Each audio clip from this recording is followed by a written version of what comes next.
इंसाफ के प्रो पारां इंसाफ हाउस के प्रो ते पाकिस्तान जे जश्न आज़ादी जे ॾींहं जे हवाले सां सालगिरह जो केक कटियो वियो। तहरीक इंसाफ सांगड़ जे सीनियर नायब सदर हाजी असलम जट, पीर बख्श इंगोर जो, इमाम बख्श गुजू, इमरान जट ऐं गोसिया जमायत जे मोअज़्ज़िज़ीन पारां सालगिरह जो केक कटियो। सालगिरह तकरीब में तहरीक इंसाफ समेत गोसिया जमायत जे केतिरनि ई माण्हुनि शिरकत कई। आज पूरे पाकिस्तान में जश्न आज़ादी के हवाले से खुशियाँ मनाई जा रही हैं, बड़ा जोश व खरोश है।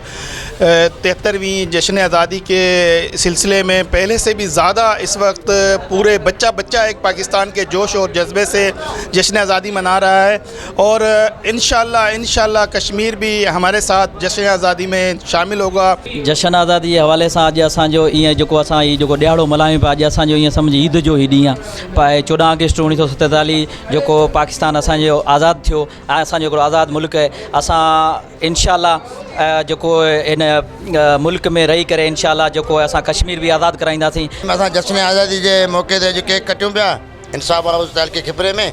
सभिनी जमायत के अहले वतन के जश्न आज़ादी मुबारक। पाकिस्तान तहरीक इंसाफ डिस्ट्रिक्ट प्रेसिडेंट ऐं सीनियर वाइस प्रेसिडेंट असलम जट ऐं गुलाम गर तरफ़ां ऐं गोसिया जमायत खिपरे तरफ़ां इमाम खे कोशिशि कंदा हिते प्रोग्राम रखियो वियो 14 अगस्त जे हवाले सां ऐं पूरी गोसिया जमायत हिते गॾु आहे। इन खां सवाइ पाकिस्तान तहरीक इंसाफ है तमामु ज़बरदस्त प्रोग्राम जो आहे। मज़ीद खबरों और तफसीलात के लिए विजिट करें हमारी वेबसाइट www.awamiNewsHD.com।